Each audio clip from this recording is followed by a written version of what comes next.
Mediterranean കടലിലുള്ള ഒരു ദ്വീപാണ് കോഴ്സിക്ക. ആ ഒരു സമയത്താണ് കോഴ്സിക്കയെ ഫ്രഞ്ച് ആക്രമിക്കുന്നത്. ആ സമയത്തെ അതിശക്തമായ സൈന്യങ്ങളിൽ ഒന്നായിരുന്നു ഫ്രാൻസ്. അതിപ്രഗത്ഭരായ സൈനികരായിരുന്നു ഫ്രഞ്ച് സൈന്യത്തെ നയിച്ചിരുന്നത്. ആധുനിക ആയുധങ്ങളായിരുന്നു അവരുടെ കയ്യിലുണ്ടായിരുന്നത്. എന്നാൽ കോഴ്സിക്കയുടെ കാര്യം നേരെ വിപരീതമായിരുന്നു.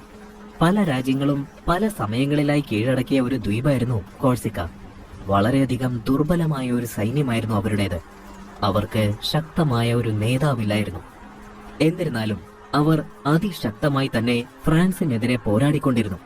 ഏകദേശം 2 മാസത്തോളം നീണ്ടുപോയ ഒരു യുദ്ധമായിരുന്നു അത്. പതിയെ പതിയെ കോഴ്സിക്കയിലെ സൈന്യത്തിന് ഫ്രഞ്ച് സൈന്യത്തോട് പിടിച്ചു നിൽക്കുവാൻ കഴിയാതെയായി. ശക്തനായ ഒരു നേതാവിന്റെ അഭാവം അവർ ശരിക്കും തിരിച്ചറിഞ്ഞു. അങ്ങനെ അധികം വൈകാതെ കോഴ്സിക്ക ഫ്രഞ്ചിന് കീഴടങ്ങി. കോഴ്സിക്കയിലെ ജനങ്ങളായിരുന്നു ആ യുദ്ധത്തിന്റെ യഥാർത്ഥ ആഘാതം അറിഞ്ഞത്. അവരിൽ പലരുടെയും വീടുകൾ നഷ്ടമായി, പലരുടെയും കുടുംബങ്ങൾ നഷ്ടമായി, പലരുടെയും സുഹൃത്തുക്കൾ നഷ്ടമായി. കോഴ്സിക്കയുടെ ജനങ്ങൾ ഫ്രാൻസിനെ പൂർണ്ണമായും വെറുത്തു. യുദ്ധത്തിന് ഉത്തരവിട്ട ഫ്രാൻസ് രാജാവിനെയും അവർ വെറുത്തു.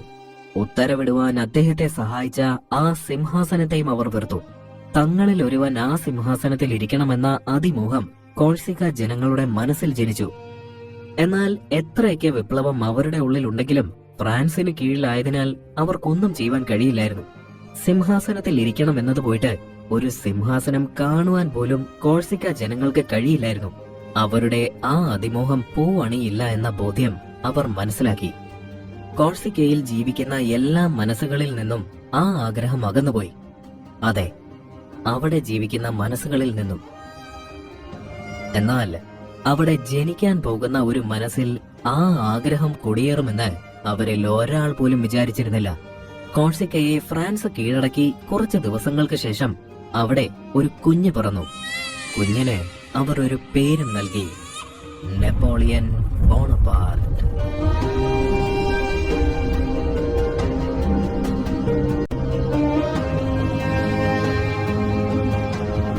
ചെറുപ്പം മുതലേ ലോകമറിയപ്പെടുന്ന ഒരു യോദ്ധാവാകുക എന്ന ആഗ്രഹം നെപ്പോളിയനിൽ ഉണ്ടായിരുന്നു.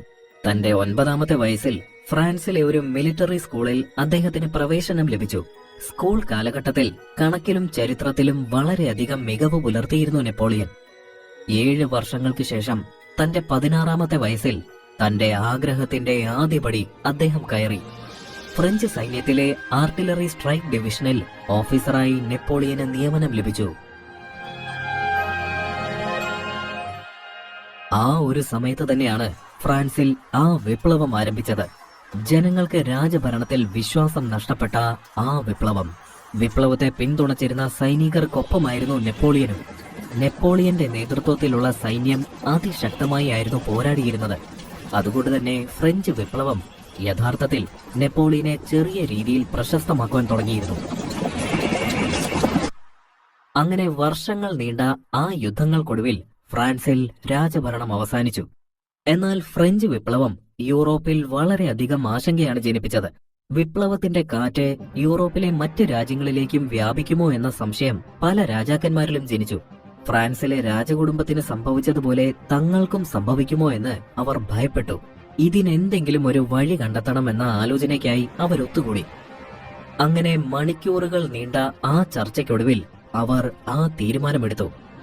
ഫ്രാൻസിൽ രാജഭരണം തിരികെ കൊണ്ടുവരണം. അതിനുള്ള വഴി യുദ്ധം തന്നെയാണ്. അങ്ങനെ ഫ്രാൻസിനെതിരെയുള്ള യുദ്ധത്തിനായി മറ്റ് യൂറോപ്യൻ രാജ്യങ്ങൾ ഒരുക്കം തുടങ്ങി. ഫ്രാൻസിന്റെ അതിർത്തിയിലുള്ള വിവിധ രാജ്യങ്ങളെ അവർ കൂട്ടുപിടിച്ച് സഖ്യസേന രൂപീകരിച്ചു. എന്നാൽ വളരെ രഹസ്യമായി നടന്നുകൊണ്ടിരുന്ന ഈ ഗൂഢാലോചനകൾ ചോരുന്നുണ്ടായിരുന്നു. വിവരങ്ങൾ ഫ്രാൻസിലെ നേതാക്കളിൽ എത്തുന്നുണ്ടായിരുന്നു. വിവരങ്ങൾ എത്തിയെങ്കിലും എന്താണ് ചെയ്യേണ്ടതെന്ന് അവർക്ക് ഒരു പിടിയുമുണ്ടായിരുന്നില്ല. പക്ഷേ എന്തെങ്കിലും ചെയ്തേ പറ്റൂ. അങ്ങനെ അവസാനം ഫ്രാൻസ് ആ വിചിത്ര തീരുമാനമെടുത്തു. ചുറ്റുമുള്ളവരെല്ലാം നമുക്കെതിരാണ്. നമ്മെ സഹായിക്കാൻ ആരും തന്നെയില്ല. അവരുടെ ഒരുമിച്ചുള്ള ആക്രമണം നമുക്ക് താങ്ങുവാൻ കഴിയുന്നതല്ല. പക്ഷെ പരാജയപ്പെടുവാൻ നമുക്ക് കഴിയില്ല. അതുകൊണ്ട് തന്നെ ആ തീരുമാനം നാം എടുക്കുന്നു.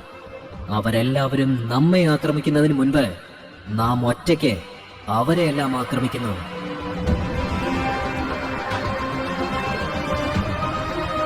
അങ്ങനെ ചുറ്റുമുള്ള എല്ലാ രാജ്യങ്ങളുമായി ഫ്രാൻസ് യുദ്ധം പ്രഖ്യാപിച്ചു. വടക്കൻ അതിർത്തിയിൽ ജോർദാൻ, മൗറോ എന്നിവരുടെ നേതൃത്വത്തിലുള്ള സൈന്യമാണ് യുദ്ധം നയിക്കേണ്ടത്.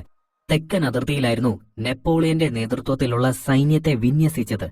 നെപ്പോളിയന് നൽകിയിരുന്നത് കൂട്ടത്തിലെ ഏറ്റവും മോശമായ സൈനിക വിഭാഗത്തെയായിരുന്നു. അതിനൊരു കാരണവുമുണ്ടായിരുന്നു. ഒരു ചെറിയ യുദ്ധമായിരുന്നു അവർക്കവിടെ വേണ്ടിയിരുന്നത്. യഥാർത്ഥ യുദ്ധത്തിൽ നിന്നും സഖ്യസേനയുടെ ശ്രദ്ധ തിരിക്കുന്നതിനു വേണ്ടിയായിരുന്നു ആ ചെറിയ യുദ്ധം. എന്നാൽ നേതാക്കന്മാരുടെ ഈ യുദ്ധതന്ത്രം നെപ്പോളിയൻ അറിയില്ലായിരുന്നു. തനിക്ക് കിട്ടിയ സേനയെ നെപ്പോളിയൻ ആത്മവീര്യം പകരുന്ന വാക്കുകൾ കൊണ്ടും തന്റെ യുദ്ധതന്ത്രങ്ങൾ കൊണ്ടും ശക്തരാക്കി. ശാരീരികമായി അവർ പുറകിലായിരുന്നുവെങ്കിലും മാനസികമായി അവരെ നെപ്പോളിയൻ ഉയരങ്ങളിലെത്തിച്ചു. അങ്ങനെ യുദ്ധം ആരംഭിച്ചു. ഇറ്റലിയുമായി ആയിരുന്നു നെപ്പോളിയൻ യുദ്ധം ആരംഭിച്ചത്. തങ്ങളെക്കാൾ അംഗസംഖ്യ വളരെയധികം കൂടുതലായിരുന്നു അവർക്ക്. അതുകൊണ്ട് തന്നെ നെപ്പോളിയൻ ചരിത്രത്തിലെ പല യോദ്ധാക്കളും ഉപയോഗിച്ചിരുന്ന അതേ തന്ത്രമായിരുന്നു ഇവിടെ ഉപയോഗിച്ചത്. തന്റെ സൈന്യത്തെ ചെറു യൂണിറ്റുകളായി അദ്ദേഹം വിഭജിച്ചു. അതിനുശേഷം അതിവേഗത്തിൽ വലിയ സൈന്യത്തെ പല ഭാഗത്തു നിന്നും ആക്രമിക്കുവാൻ ആരംഭിച്ചു. നെപ്പോളിയന്റെ ഈ തന്ത്രം ഇറ്റലി മനസ്സിലാക്കുന്നുണ്ടായിരുന്നില്ല. വിജയം മുന്നിൽ കണ്ടുകൊണ്ട് തന്നെ അവർ യുദ്ധം ചെയ്തു.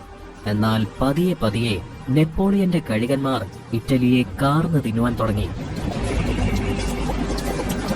അങ്ങനെ ഇറ്റലി നെപ്പോളിയന് മുന്നിൽ വീണു. ഇറ്റലി പൂർണ്ണമായും പിടിച്ചടക്കി ഓസ്ട്രിയയുടെ പ്രധാന ഭൂപ്രദേശത്ത് പ്രവേശിച്ച നെപ്പോളിയൻ തന്റെ സൈന്യവുമായി വിയന്ന ലക്ഷ്യമാക്കി നീങ്ങി. വിയന്ന വീഴുമെന്നുറപ്പായി. അങ്ങനെ ഫ്രാൻസുമായി സമാധാന സന്ധിക്ക് ഓസ്ട്രിയ തീരുമാനിച്ചു. അങ്ങനെ തന്റെ 28ാമത്തെ വയസ്സിൽ അദ്ദേഹം തന്നേക്കാൾ വലിയ ആയുധബലവും ആൾബലവും ഉണ്ടായിരുന്ന സൈന്യത്തെ തകർത്ത് ഇറ്റലി പിടിച്ചെടുത്തുകൊണ്ട് ഓസ്ട്രിയയെ പരാജയപ്പെടുത്തി. പിടിച്ചെടുത്ത ഇറ്റലിയിൽ നെപ്പോളിയൻ ഫ്രഞ്ച് നിയമങ്ങൾ പ്രഖ്യാപിച്ചു. ചില ഇറ്റലിയിലെ പ്രദേശങ്ങൾ നെപ്പോളിയൻ ഫ്രാൻസിന്റെ ഭാഗമാക്കി മാറ്റി. ഫ്രഞ്ച് ജനത ആഘോഷപൂർവ്വമായിരുന്നു നെപ്പോളിയനെ വരവേറ്റത്. ഇത്രയ്ക്കും വലിയ ഒരു വരവേൽപ്പ് ആ രാജ്യത്തെ നേതാക്കൾക്ക് പോലും ലഭിച്ചിട്ടുണ്ടായിരുന്നില്ല. ഫ്രാൻസിലെ ജനങ്ങളുടെ മനസ്സിൽ നെപ്പോളിയൻ കുടിയേറിക്കഴിഞ്ഞിരുന്നു. രാജ്യം മുഴുവൻ നെപ്പോളിയന്റെ യുദ്ധകഥകൾ പ്രധാന സംസാര വിഷയമാക്കി. ജനങ്ങൾ അയാളെ രാജാവായി കാണുവാൻ തുടങ്ങി.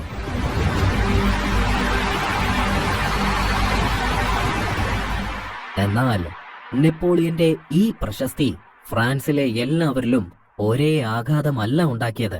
അതിഷ്ടപ്പെടാത്ത ഫ്രാൻസിലെ ചില ആളുകൾ ഉണ്ടായിരുന്നു. ഫ്രാൻസിലെ ഗവൺമെന്റ് നേതാക്കൾ. ഗവൺമെന്റിനെ പിന്തുണയ്ക്കുന്നതിനേക്കാൾ കൂടുതൽ ജനങ്ങൾ നെപ്പോളിയനെ പിന്തുണയ്ക്കുവാൻ തുടങ്ങിയിരുന്നു.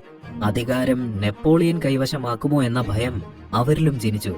അങ്ങനെ നെപ്പോളിയനെതിരെയുള്ള ഒരു നീക്കത്തിനായി നെപ്പോളിയന്റെ സ്വന്തം രാജ്യത്തിൽ നിന്ന് തന്നെ ഗൂഢാലോചന തുടങ്ങി.